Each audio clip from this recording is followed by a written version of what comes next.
Hay otro escándalo que ha pretendido esquivar a los medios de información con claridad alguna autoridad. El informe que diputados federales elaboraron acerca de las 22 personas que en Tlatlaya, Estado de México, murieron a manos de elementos del ejército, dice que junto elementos militares, funcionarios de la Procuraduría del Estado de México, pudieron haber alterado la escena del enfrentamiento el 30 de junio. El mayor impedimento para determinar las circunstancias tiene alteración de vestigios y ocultamiento de delitos por parte de elementos militares y hasta funcionarios de la Procuraduría del Estado. El informe preliminar de estas actividades de un grupo de trabajo plural en la Cámara de Diputados tratan de ayudar a las investigaciones sobre lo que pasó. Fue el 30 de junio de 2014. Hubo uso ilegal, excesivo, desproporcionado de fuerza y sin los instrumentos de grabación por parte de los elementos militares en contra el manual de uso de fuerza de aplicación común a las Fuerzas Armadas. O sea que están descubriendo que alteraron el escenario, que ocultaron pruebas y tal vez declaraciones. Se acaba de decir también en días pasados que amenazaron a los testigos que sobrevivieron, unas mujeres, y que no filmaron como debían haberlo hecho en el protocolo del procedimiento.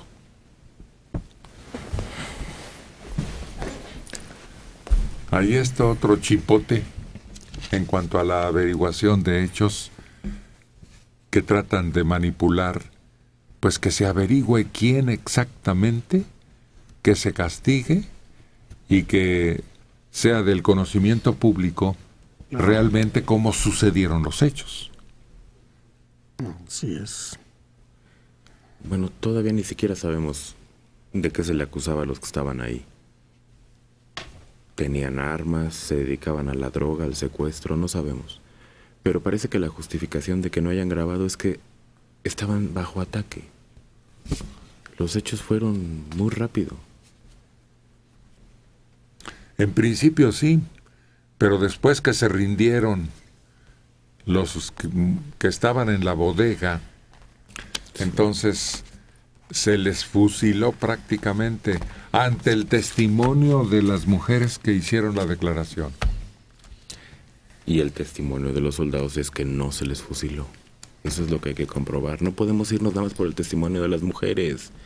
Eran cómplices, que estaban ahí, que no sabemos si estaban contra su voluntad o con ellos. Los militares dicen que no se les fusiló. Eso es trabajo de un investigador. Y eso es lo que ha hecho falta en toda esta circunstancia. Un tercero en discordia siempre dice Dora, ¿no? Bueno, pues que lo traigan. De donde haga falta que lo traigan. Un fiscal. Fíjate qué pérdida de tiempo. Ya habían dado con 22. Lo que dice Manelik, no sabemos de qué los acusan.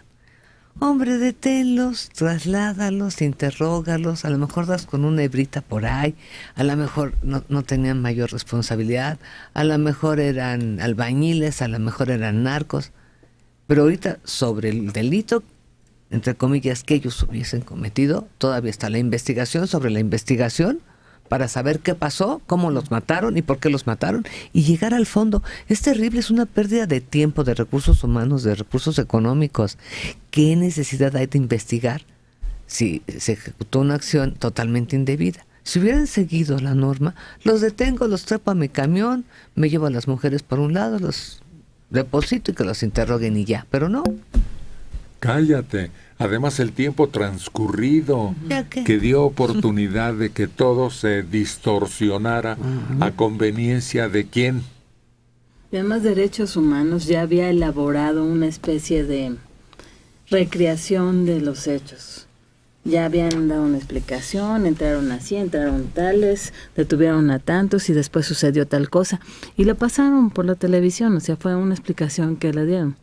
Claro, no está comprobada, ¿no? Es una suposición de lo que fueron los hechos. Pero sí se han hecho investigaciones. O sea, sí se han hecho investigaciones, sí se han tratado de reconstruir los hechos. Pero pues falta quien avale, quien diga, ¿saben qué? Si fue así o no fue así. Pero no es cierto que todo eso haya sido oportuno. Aquí dimos la noticia, aquí. Y tuvo que transcurrir un lapso determinado de días, por lo menos 8, para que se inquiriera qué fue lo que pasó. Porque el informe inicial decía que los militares patrullaban y que en esa bodega había, en la madrugada, un hombre armado como vigilando. Fue cuando se acercaron y los recibieron a balazos. Esa fue la primera información que se dio, y que después en un enfrentamiento fallecieron los muertos porque se trabaron a balazos de allá para acá y de aquí para allá. Sin embargo, entre los militares solamente hubo un herido y del otro lado 22 muertos. Es el número. Y nadie piensa que en el fragor de una batalla como la que describían hubiera tal resultado. Sobre todo atrincherados. No, está difícil. Eran delincuentes de plano, elementales, practicantes, amateurs. ¿Cuál es su nombre? ¿Cómo no idearon abrir una salida por la parte trasera Sí, de la bodega? bodega. Pero también hay que pensar, Héctor, que muchos delincuentes se sienten que son los más expertos porque tienen armas de gran poder. Entonces piensan que ya con el solo hecho de tenerla en la mano, ya pueden con todo lo que se les ponga enfrente. Pero ¿tú crees que de veras sean tan brutos que no piensen que los iban a acorralar como ratas sin oportunidad de escapar porque todo lo detrás era puro muro? Pues el colmo.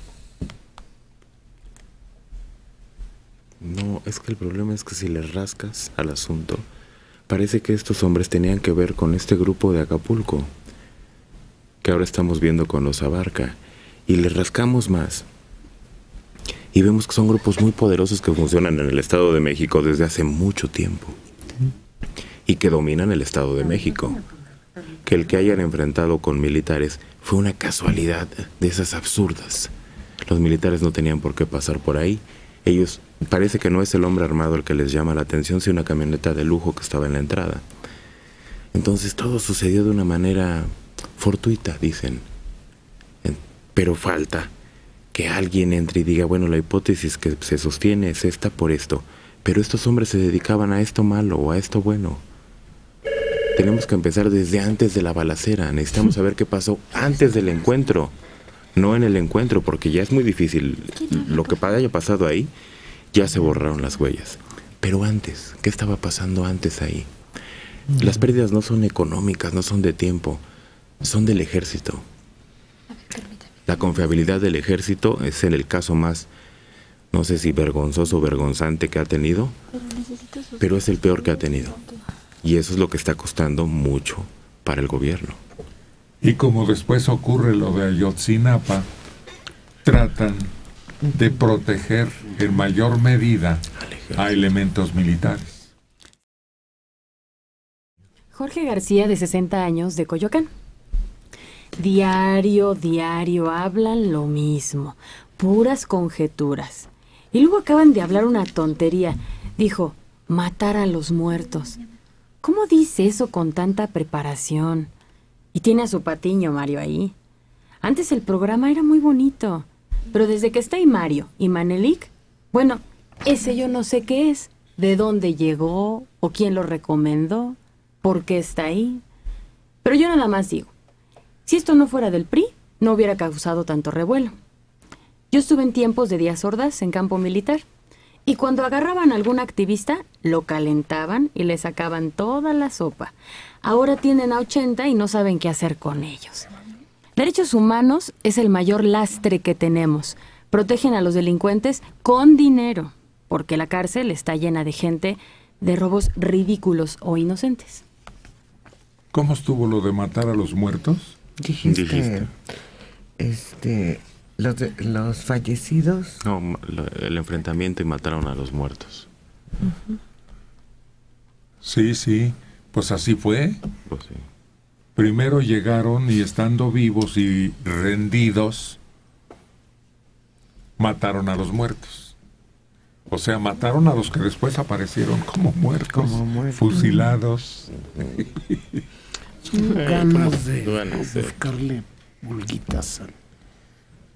O sea, como no hay ninguna conciencia de la sustancia de lo que estamos tratando, ni le importa, ni tiene conocimiento de lo que estamos hablando, porque es donde yo estuve cuando Díaz Ordaz y tenían a quien sabe, puras mentiras.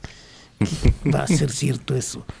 Y ahorita que tienen a tantos y no saben qué hacer con ellos, ¿qué significa eso? ¿Qué pruebas tiene de eso? Es un embustero, ¿no? Totalmente. Y son personas que se niegan a ver la triste realidad que estamos viviendo en este país. Esta situación no es sencilla. Si en Tlatlaya se comprueba la acción negativa del ejército, es gravísimo. Es un ejército que era respetado, que era homenajeado por toda la población. Intocable. Claro. Lo de Ayotzinapa es un misterio digno de película. De ¿Dónde Sherlock están? Holmes. Sí. De la araña. ¿Dónde están? ¿Cómo es posible que en un país como México puedan desaparecer 43 personas y estén 23,000 más que no saben si se murieron, si huyeron, si se fueron de migrantes? ¿Cómo es posible?